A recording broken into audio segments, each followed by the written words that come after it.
Hey everybody, it's John. Just a quick note about today's show. We got a little confused when we were talking to Katie about the book that she was part of as opposed to her website. The book title is actually Latinas Rising Up in HR. That'll be in the show notes. The hashtag for the book giveaway, everything else stays the same. But again, the book title is Latinas Rising Up in HR. Enjoy the show. We'll see you soon.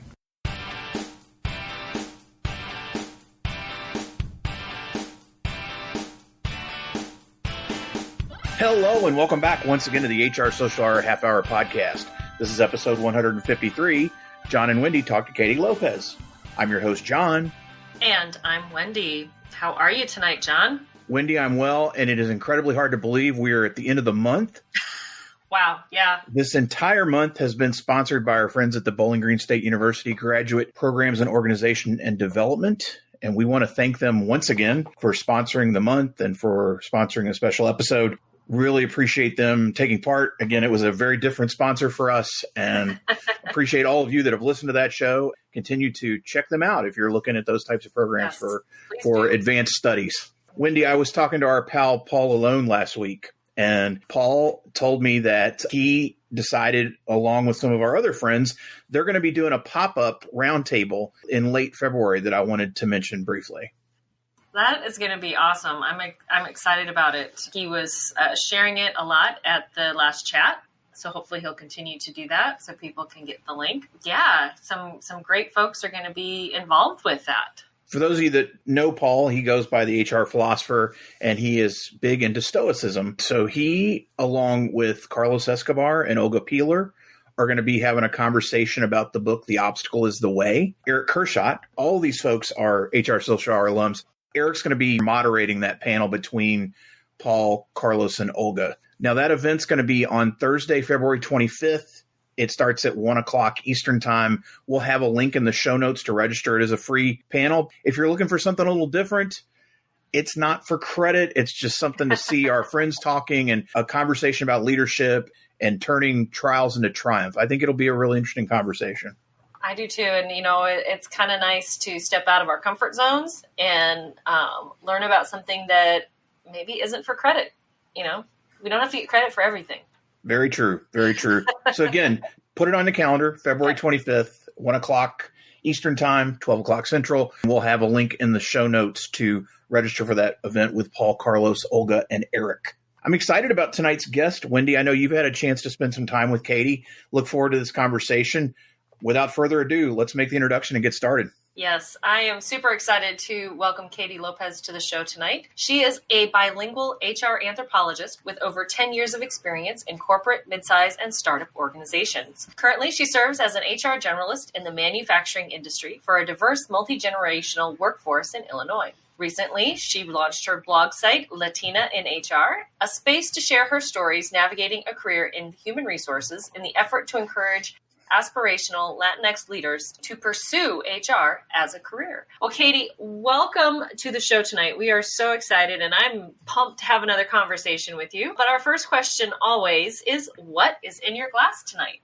Thank you, Wendy. So glad to be here. I have finally cracked open my cider, Muzzle of Bees. It's a local cidery in Chicago. And John, I know you're a beer man. I got to keep it a little light this Monday night. Muzzle of Bees. That is awesome. What a great name. It is Wilco approved. Very cool. Katie, HR anthropologist, that's a first for the show. I think it's fair to say. Tell us, how exactly did you get your start in HR, and what exactly is an HR anthropologist?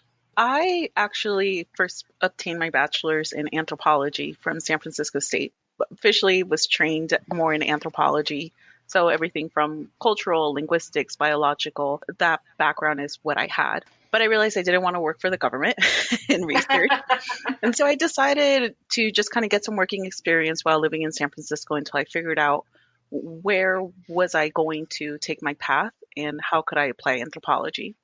In one employer where I was exposed to a promotion, it actually led me to a training opportunity where I actually was first exposed to the learning and development side of HR. And because of that connection, I was very intrigued about the opportunity to create a career path in human resources, which has so many facets.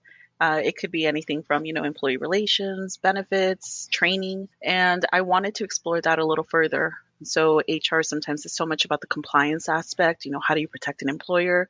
How do you make sure that you're looking out for your employees? But blending HR and anthropology has really been more from the perspective of any organization is a culture, it's a team setting. And so instead of making sure that everybody fits a single box, it's more about understanding how do you get people and teams to cooperate together? How do you create more efficient systems to make sure that you're getting the best revenue for everybody involved? I like that idea of making sure people, not that they fit, but how, and, trying to keep them whole, bring your quote, authentic self to work. Definitely. Definitely. I mean, you can look at it anthropologically just from how does this tribe function? How have they survived in these kind of settings? Look at that in a workplace setting. How has your culture adopted, especially during COVID times? How have they continued to thrive? What are the challenges I've been facing? And now how do you adapt as an organization to all that? From an HR side, HR itself has gone through so many changes, and I truly believe that anthropology can influence so much of the HR leadership decisions. Well, in the last year, you've certainly had a lot of opportunities to watch a culture change and thrive and how it does that. And I think manufacturing has probably seen a lot of that. You can't exactly send your manufacturing folks home. So what's been the biggest challenge that you and your HR team have dealt with during the last year? Not all of manufacturing staff can go remote. And that's something that we knew from the beginning, from years ago, that even if we were preparing for a remote workforce, there was still going to be a gap in communication whenever that time would come, where how would we make sure that there was minimal loss of communications or translations when it required remote staff communicating with people out on the plant, our essential employees. And so we've had to adopt to a lot of new boundaries of whatever resources we currently have and finding workarounds with it. In manufacturing, sometimes the issue you will run into or the challenge is more of the multi-generational workforce. You have different skill levels, different language preferences. Not everybody has the same accessibility to computers, internet, all that stuff. That's where I've been able to help bridge a little bit more of the communications to get people more comfortable with smartphone usage. And that does require me to be on site, but it also means that I go there with a different agenda, not just to help them complete forms, but also to get them exposure into more of the technology side so that it makes them much more comfortable for future changes coming ahead. Katie, we love books around here, and we love having people that write, particularly that write books on the show. You were invited to contribute in the book Latinas in HR, which was a collection of essays by Latina HR pros. Now, talk a little bit about that experience. What was it like in terms of writing for a collaboration like this book? And then what's the response been so far?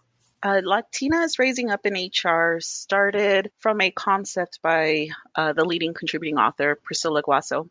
She's the one that took the initiative to put a calling out through social media saying, I have this idea about creating a writing project for different voices of Latina HR leaders, and we want to get different sides of where your career is at. So she wanted everything from beginning HR professionals to specialist roles to experienced HR directors, etc. We all submitted our applications. She went through the vetting process, but we actually met as a group, the 20 authors, when we found out we were getting ready to start sending everything for draft review before it got published. In COVID times, yes, it's a little different. Thankfully, it's all online. We would have definitely loved to have met in person, but everything being virtually just allowed us to move that much more quickly and adapt to the changes. What has the response been since the book's been out?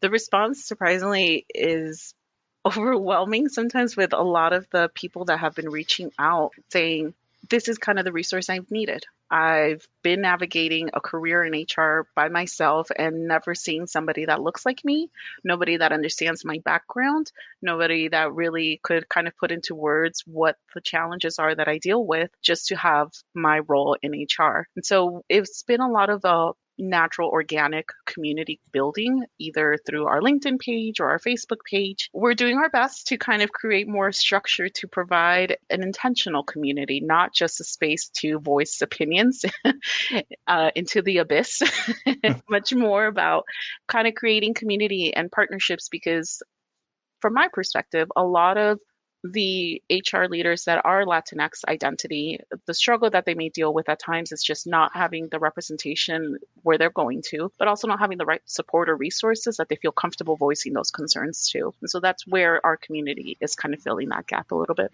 Since you have been taking part in the book, it's our show. We're going to be giving away another copy, folks. We're going to give away a copy of Latinas in HR. Katie's been kind enough to share a copy. And here's the deal. I think you all know it. If you've been listening to this show, if you're new, we're glad you're here.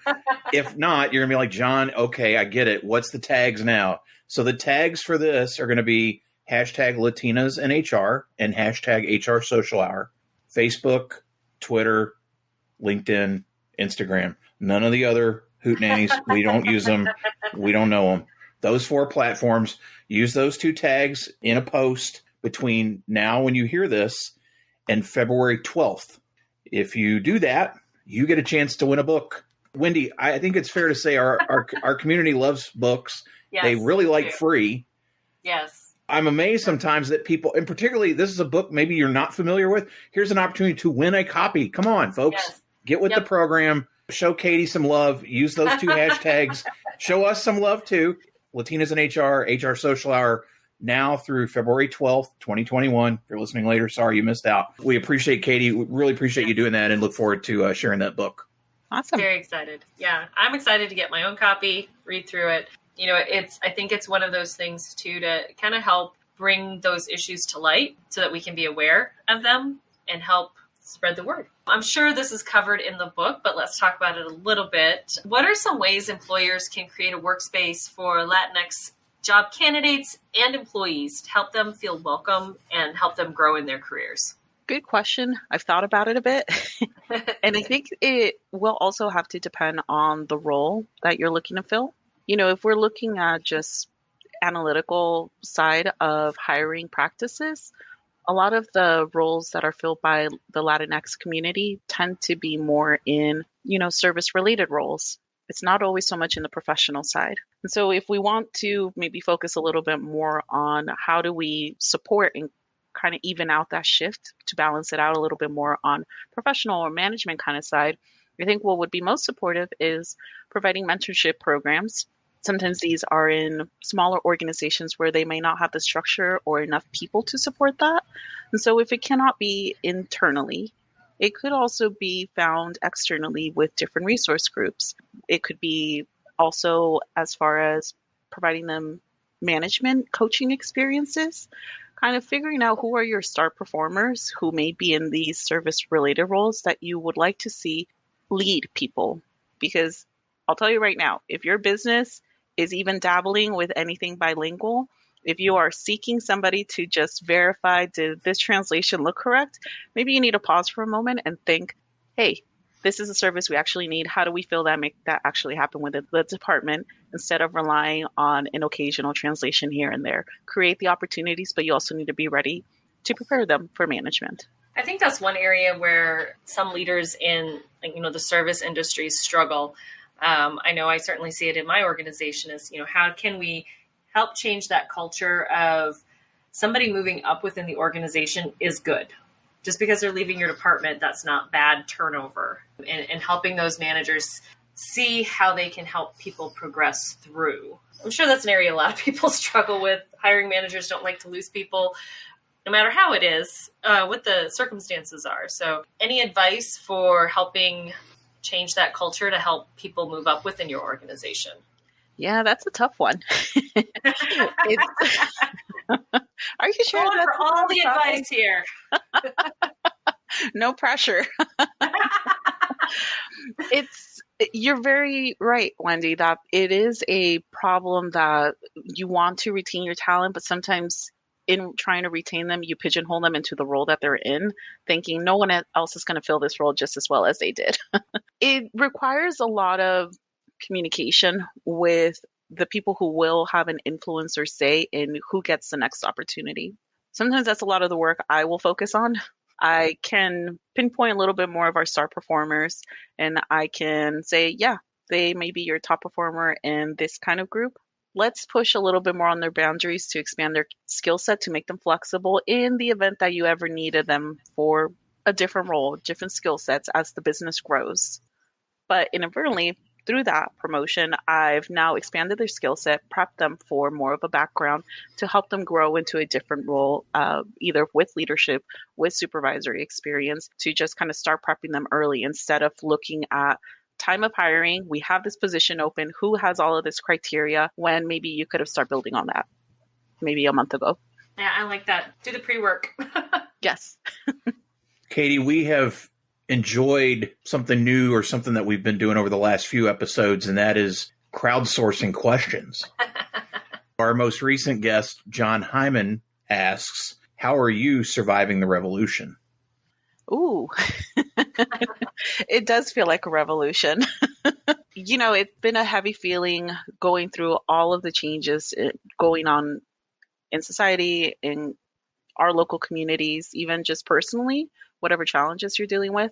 More than ever, I've had to learn how to just kind of slow down and stop reacting to solve the fires that are going on, because so much, I think, naturally within HR is to help those who are looking for the resources. What I've had to do to survive this right now is make sure I'm checking in with my therapist to remind me to ground myself, and to also just kindly tell me, pause for a moment, make that time in your calendar to just really detach from everything else going on. You need it to be able to continue the fight. I think that's good advice, to take care of yourself first. I hope so. Or else I'm not doing it right. Well, with that, we're going to take a quick break and we'll be right back. Bowling Green State University is proud to sponsor the HR Social Hour Half Hour podcast. If 2020 taught us anything, it's the importance of being agile and open to change. Bowling Green State University is a world leader in providing graduate education to working professionals in organization development and change. In 2019, BGSU launched one of the only professional doctorate programs in the country in organization development and change. Both the master's and doctorate programs are designed for working professionals and blend the convenience of virtual learning with regularly scheduled in-person weekends a few times a year. The BGSU graduate programs in organization development and change provide students with practical skills and help them grow from a subject matter expert to a sought-after thought leader. To learn more about the master's and doctorate programs in organization development and change at Bowling Green State University, visit bgsu.edu/MOD.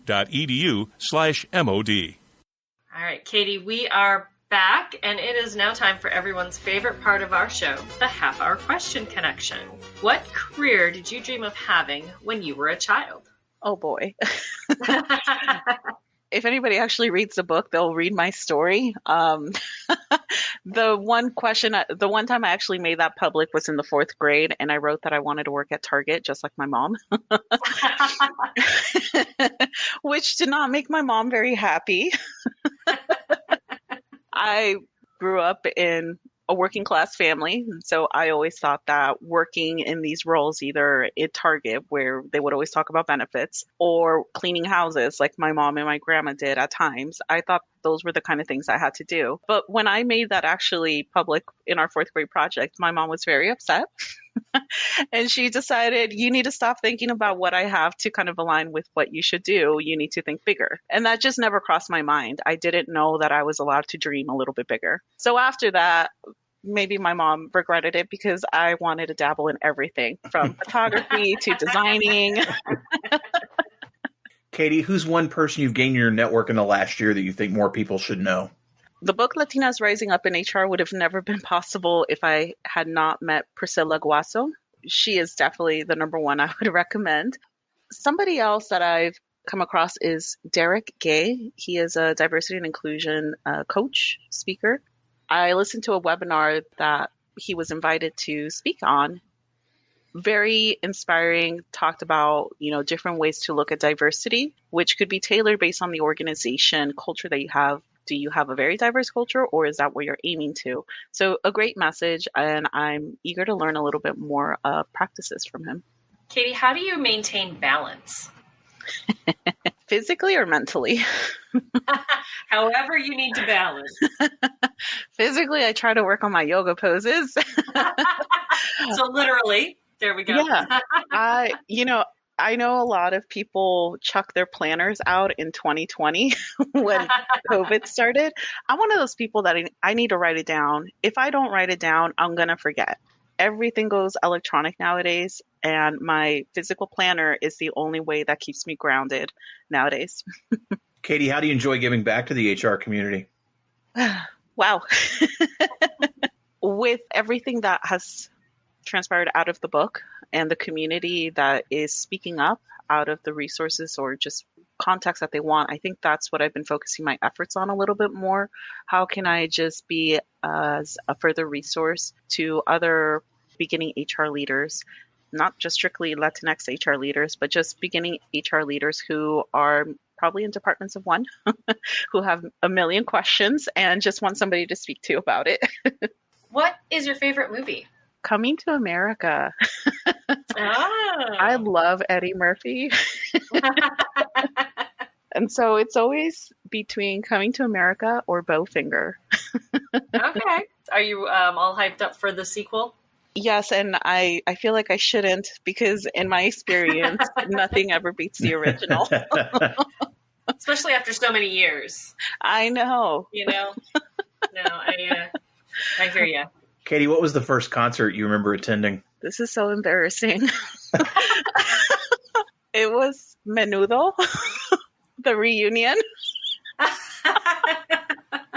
Wait, didn't they just, when you turned 18, didn't they throw you out, or 21? So was it the, I'm not sure who got back together? Yeah, I'm not sure. Was Ricky Martin in it? No. Oh. That would have been great. Lorena Pabonman and flipping out. Yes.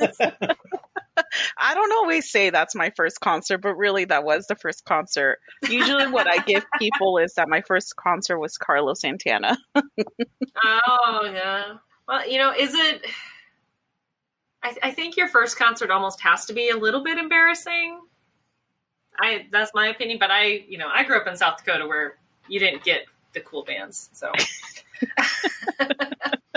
Katie, what is the last show you binge watched? The last show I binge watched was Scrubs, and that's one of those that I will always rewatch. It's short and sweet. If I ever need a quick laugh, I can turn it on. But I've been watching that as I've talked to a few of my friends who have been working in hospitals or ER rooms. And that has kind of been the show that we watch together just to kind of laugh it out. I like that. That's a good show. Have you listened to the podcast that Zach Braff and Donald Faison have? Okay, good. I wasn't sure if it was rude to bring it up here. No, not at all. Are you kidding? Yes. Yes, John, I am up to date on all of those episodes. I've listened to a few. Fake Doctors, Real Friends, right? Is that what? Yeah, yeah. Okay. Yeah. I hope to place an order for the onesie soon. So, maybe you should take some tips on that and create that as a merchandise. I don't know. Onesie. We have them for for infants and babies. Yeah. We do have onesies for little ones. That may be enough. I don't. That might be, yeah. I don't know, That's Wendy. a line. We'll talk offline about that a little more. Oh, goodness, yeah. Katie, what's a hobby or a thing you really like to do that may surprise people? I think people are often surprised. I really enjoy long distance running. I loved training for marathons. I used to do it a lot more until I had a couple of injuries on my knee, so it's not the same. But I still like to push myself and test a little bit more for 5Ks or 10Ks. Right now it's it's winter in Chicago, and I'm a California native. As much as I love Chicago, I am not going to run outdoors to test those limits, so thank you. What, negative temperatures with wind chill and snow is just not conducive for running? No thanks. I like skin on my face. So, Katie, full disclosure, I started my undergrad at Northwestern. Oh. I lived right on the lake, and I'll never forget my freshman year in April. It was really nice. It had 55, 60, right? And we're running around in shorts, and we turned the corner in downtown Evanston, and that wind came through at about 40 miles an hour, and it went from 60 to 20, and boy. That was the reason I moved away. It's a beautiful campus, aside from that. Katie, finally, like I said, we're crowdsourcing questions here. So if you could ask the next guest of the podcast any question, what would you ask them? Ooh. See, I feel like John Hyman just set the bar. And not just because he's a pretty cool employment law blogger. he tends to do that. Next question. What was the best piece of advice you received from a mentor? I like it. Now, see, Katie, that's one that I feel comfortable answering. Most times, Right. the last few times we've been like, we don't have to answer it. We're good with that. It is a great question, and we will certainly add that to the next interview. Really appreciate. I think you'd reached out to us through a tweet lately, and I think that's where this started, and I'm so glad that you did. Appreciate you being part of that conversation. I'm going to assume maybe some of our guests aren't connected with you. If they want to now, which I know they will, how do they get in touch, find the book, all that good stuff? People can find me at latinainhr.com. That is the website to my blog, just one word. And my social links are on there for LinkedIn, Instagram, and Twitter. I've definitely taken a big pause since the holidays, and I will get back into the swing of things, but Latina in HR. Excellent. We will have that in the show notes. Wendy, how about you? Best way for the listeners to reach you out there?